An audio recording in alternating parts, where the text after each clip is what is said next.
दोस्तों नमस्कार, मैं विश्वनाथ ऑनलाइन चर्चा में आप सबों का स्वागत है। दोस्तों, आज के इस चर्चा कार्यक्रम में हम लोग चर्चा करेंगे कि आखिर क्यों झुक गई 56 इंच की भारत सरकार, तालिबान से बातचीत करने को हो गई तैयार। चूँकि पिछले दिनों आपने देखा तालिबान दोबारा अफ़गानिस्तान पे कब्ज़ा जमा लिया। तालिबान की कहानी आप बखूबी समझते हैं। तो कब्ज़ा जमाते ही तालिबान कब्ज़ा जमाया कहाँ? अफ़गानिस्तान में, लेकिन तहलका मच गया हिंदुस्तान में। चूँकि राजनीतिक दल, खास करके भारतीय जनता पार्टी के लोग अब इस तालिबानी कब्ज़ा का भारत में इस राष्ट्रीय राजनीति या कहिए आप जो यूपी में अभी जो विधानसभा का चुनाव होने जा रहा है, इस चुनाव में उसका प्रयोग करना था। कैसे प्रयोग करेगी, किस तरह प्रयोग करेगी, कैसे लोग करते, वो मैं बाद में बताऊंगा आपको। और ये भी बताऊंगा कि भारत सरकार आखिर तालिबान के सामने क्यों झुक गई। इसके पहले मैं ये चाहूँगा कि मेरे इस चैनल को, विश्वनाथ ऑनलाइन चर्चा को, आप लोग लाइक और सब्सक्राइब कर लीजिएगा, क्योंकि इसी से हमें ये आत्मबल मिलेगा और ऐसे ऐसे नए नए वीडियो बनाकर हम आपके पास पहुंचाऊंगे। तो दोस्तों, दरअसल हुआ क्या कि इधर तालिबान के तुरंत कब्जा के बाद, अफ़गानिस्तान पे तालिबान के तुरंत कब्जा के बाद रूस यानी कि उसके राष्ट्रपति व्लादिमीर पुतिन ने तुरंत उधर से बयान जारी किया कि तालिबान का रशिया समर्थन करता है। अब देखिए, एक बार यही विश्व है, देखिए किस तरह की राजनीति है। विश्व की राजनीति अजीब टाइप की है। अभी तो हम अपने भारतवर्ष में भी राजनीति हम देख रहे हैं, लेकिन विश्व की राजनीति पहले आप लोग समझ लीजिए कि जो रसिया, जो अमेरिका, जो चाइना तालिबान को आतंकवादी ग्रुप कहता था, वही रसिया तालिबान का समर्थन कर दिया। इधर चाइना भी तुरंत बयान जारी किया कि तालिबान का चाइना का भी समर्थन है। लेकिन भारत उस समय, भारतीय प्रधानमंत्री उस समय चुप हो गए। अब इधर देश में लोग ये पूछने लगे कि अरे तालिबान पे आखिर मोदी जी कुछ बोलते क्यों नहीं है, कुछ बोलना चाहिए, आखिर तालिबान पे आपका क्या स्टैंड है। लेकिन कुछ नहीं बोले। 1 हफ्ते बीत गया, इंतजार करते रह गए लोग।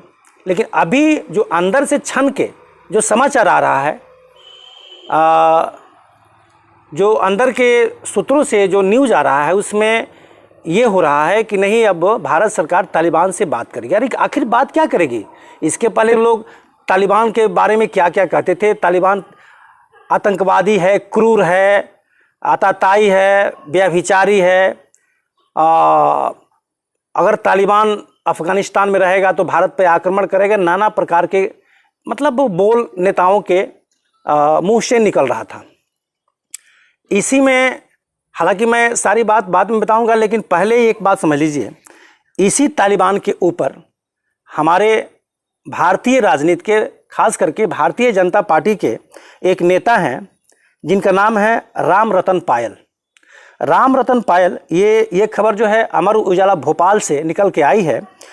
तो भोपाल के कटनी, जो कटनी ज़िला है, वहाँ के भारतीय जनता पार्टी के जिला अध्यक्ष हैं राम रतन पायल।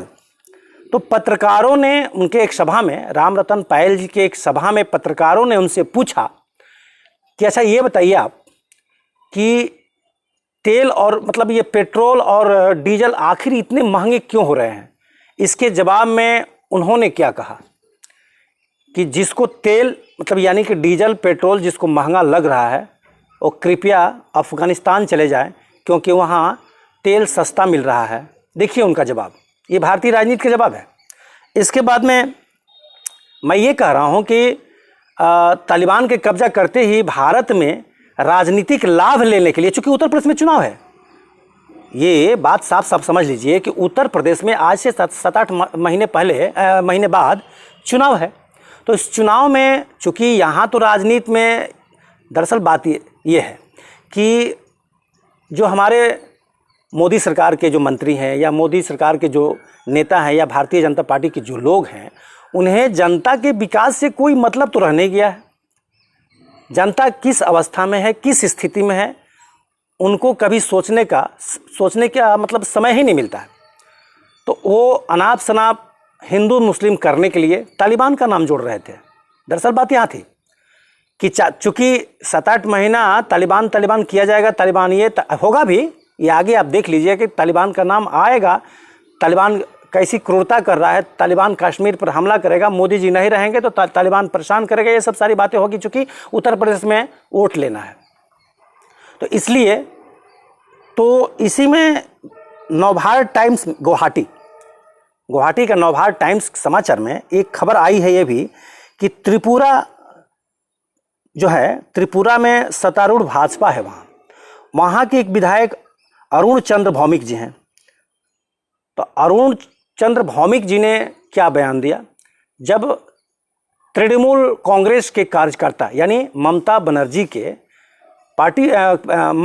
पार्टी है तृणमूल कांग्रेस, उसके कार्यकर्ता जब त्रिपुरा की राजधानी अगरतला में पहुंचे तो अरुण चंद्र भौमिक जी ने ये बयान दिया कि तृणमूल कार्यकर्ताओं के खिलाफ वैसे ही ढंग से आक्रमण किया जाएगा जैसे तालिबान ने अफगानिस्तान पे किया था। देखिए किस तरह की ओछी बात है।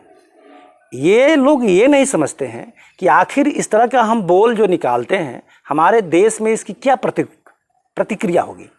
क्योंकि ये राजनीति जो पहले राजनीति होती थी कि पक्ष और विपक्ष के दोनों नेता साथ में बैठकर बात करते थे, लेकिन आज की राजनीति जो ऐसी हो गई है कि पक्ष विपक्ष में लग रहा है ऐसा कि बदले की भावना से काम हो रहा है। क्योंकि जब देखो तब कांग्रेस की बात याद आती है, कांग्रेस ने इतिहास में ये किया तो मैं कर रहा हूं तो कौन गुनाह करे। भाई आप कांग्रेस की तरह करने के लिए थोड़े आए थे, कांग्रेस ने तो जो किया उसकी सजा उसको मिल गई। कांग्रेस को लोगों ने नज़रों से उतार दिया और अब इससे स्तर मतलब निचले स्तर तक कांग्रेस कहाँ जाएगी। कांग्रेस की जो लोकसभा में आप देखें कि 40-45 उसके एमपी आए, सारा सीट तो आप जीते, आप सरकार पूर्ण बहुमत में आप सरकार बनाए, फिर भी कांग्रेस को दोष देना यानी कि भारतीय जनता को ठगना है, भारतीय जनता को गुमराह करना है, ताकि भारतीय जनता इसी तरह के बातों में उलझी रही और विकास की बातें ना करे, समस्याओं की बातें ना करे। तो यही इन लोगों का स्टैंड है राजनीति करने का। हालांकि ये स्टैंड बिल्कुल अच्छा नहीं है हमारे देश के सेहत के लिए। इसलिए भारतीय, क्योंकि पक्ष विपक्ष अब कुछ है नहीं, विपक्ष में तो कोई पावर नहीं है जो पक्ष को रोक सके। तो हमारे मोदी सरकार जो भी बयान देना है या जो भी निर्णय लेना है अपने मन से लेती हैं, क्योंकि वो जानती है कि हम तो पूर्ण बहुमत में है, ये विपक्ष के लोग कुछ कर नहीं पाएंगे। तो यहाँ स्थिति ये है। तो अब दूसरा सुनिए, एक जनसत्ता ऑनलाइन जनसत्ता से खबर आ रही है कि बिहार के भाजपा के विधायक हरिभूषण ठाकुर जी ने कहा कि अफगानिस्तान में तालिबान के सत्ता में आने से भारत पर कोई आंच नहीं आएगी। ठीक कह रहे हैं आप, भारत पर कोई आंच तो नहीं आएगी, लेकिन तालिबान का नाम लेने की जरूरत क्या है यहाँ राजनीति में। आखिर तालिबान क्या चीज़ है। लेकिन अब एक चौथी बात आती है, हमारे पूज्य बाबा यानी कि यूपी के मुख्यमंत्री सीएम आदित्यनाथ जोगी जी, उन्होंने बयान दिया कि कुछ लोग बेशर्मी से तालिबान का समर्थन कर रहे हैं। हो सकता है भाई, विभिन्न प्रकार के लोग हैं, वो सुने होंगे, लेकिन इसको सार्वजनिक करने की क्या जरूरत है। इसका मतलब आप राजनीतिक लाभ लेना चाहते हैं। यूपी में चुनाव है, आपका विकास तो कुछ दिख नहीं रहा है और विकास की कोई मांग ना करे, इसलिए आप उलझ जुलूल बयान दे करके उसमें उलझाना चाहते हैं कि ताकि लोग उलझे रहें। तो अब बात ये यहाँ हुई। अब दूसरी तरफ ये बात यह है कि आखिर हमारी सरकार क्यों झुक गई तालिबान के सामने बातचीत करने को तैयार होगी। चूँकि सब जानते हैं कि तालिबान एक आतंकवादी ग्रुप है। भारत में तो और डर है तालिबानों से, क्योंकि भारत में जो है अभी यही कहा जाएगा नेताओं के द्वारा कि 20% जो अल्पसंख्यक लोग हैं, तो डर ये है भारतीय लोगों को कि नहीं तालिबान जो है यहाँ के अल्पसंख्यकों को उकसाएगा। खैर, ये तो यहाँ की सरकार की बात है कि भाई वो कैसे डील करेगी इसको। लेकिन सरकार क्यों, आखिर जब समझ रही है कि तालिबान से डर है भारत को, तालिबान एक आतंकवादी ग्रुप है, तो फिर तालिबान से बातचीत करने का मतलब क्या है? क्यों डर गए हमारे मोदी जी? क्यों झुक गए हमारे मोदी जी तालिबान के सामने? विश्व सोच रहा है कि आखिर पहले आप नहीं बोल रहे थे, अभी उससे बातचीत करने का मतलब क्या है? क्योंकि एक बात और है दोस्तों, भारत का करोड़ों रुपया अफगानिस्तान में प्रोजेक्ट, जो अधूरा प्रोजेक्ट है, जो काम चल रहा था, वो काम रुक गया है। वो भी बात हो सकती है, झुकने का कारण हो सकता है। एक और बात है, भारत की विदेश नीति जो है अभी मुंह की खा गई है, यानी धराशायी हो गई है। हमारे विदेश मंत्री जयशंकर जी हैं, आप जानते हैं। तो विदेश नीति में हम फेल्योर कहाँ हुए? एक समय था कि भारत का नाम पूरे विश्व में आदर से लिया जाता था, लेकिन कुछ दिनों से जो ओछी राजनीति हो रही है, तो विश्व में इस तरह की राजनीति जो हमारे सरकार के नेता जो कर रहे हैं, उस पर विश्व में तरह तरह की बातें हो रही है। खैर, उस पर हम नहीं जाएंगे, लेकिन एक चीज़ समझिए, विदेश नीति कहाँ से गड़बड़ हो गई? चूँकि अब यहाँ भारत तो फंस गया, चूँकि अफगानिस्तान एशिया में है। एशिया के प्रमुख देशों में चाइना प्रमुख है, रसिया प्रमुख है, जापान प्रमुख है, भारत प्रमुख है, और सब तो श्रीलंका ले लीजिए, इंडोनेशिया, भूटान, वियतनाम, बर्मा, मतलब तजाकिस्तान, पाकिस्तान, ईरान, ये सारे देश छोटे हैं। तो प्रमुख देश के सामने, प्रमुख देशों के सामने हमारी विदेश नीति कैसे झुक गई? क्योंकि फटाफट रसिया ने बोल दिया हम तालिबान का समर्थन करते हैं, चाइना ने बोल दिया हम तालिबान का समर्थन करते हैं, भारत ने कुछ नहीं बोला। लेकिन भारत की मजबूरी बन गई थी, अब हम बोलेंगे कैसे नहीं?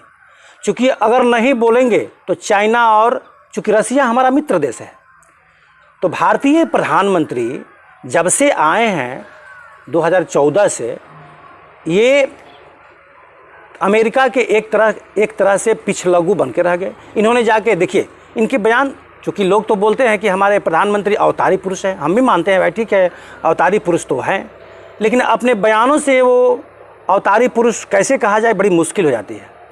अब अमेरिका में जाकर इनको क्या बोलने की ज़रूरत है कि अब की बार ट्रंप सरकार, भाई आप राजनीति इंडिया का कर रहे हो, इंडिया के लिए जी रहे हो, इंडिया के लिए मर रहे हो, इंडिया की जनता के लिए कर रहे हो, तो करना है तो इंडिया की जनता के लिए करो। विदेश में जाकर के अब की बार ट्रंप सरकार करने की क्या जरूरत थी? इससे घाटा क्या हुआ दोस्तों कि मोदी जी वहाँ चले गए, अब की बार ट्रंप सरकार और ट्रंप हार गए। अब तो जो नेक्स्ट वहाँ के राष्ट्रपति आए हैं, जो बाइडन, तो जो बाइडन तो ही मोदी जी के खिलाफ हो गए।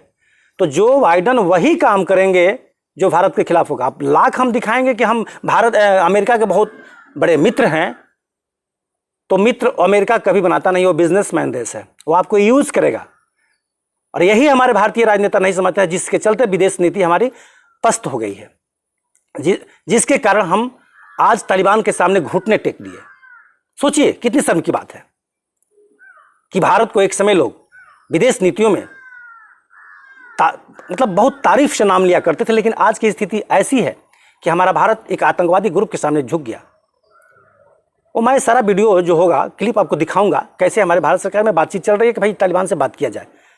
तो झुक गई, क्यों झुक गई? क्योंकि विदेश नीति हमारी, अमेरिका के हम मित्र बनने की कोशिश कर रहे थे, अमेरिका ने मित्र बनाया नहीं। वही प्रधानमंत्री जाके बोल दिया आपकी बार ट्रंप सरकार, तो जो बाइडन खिलाफ हो गए।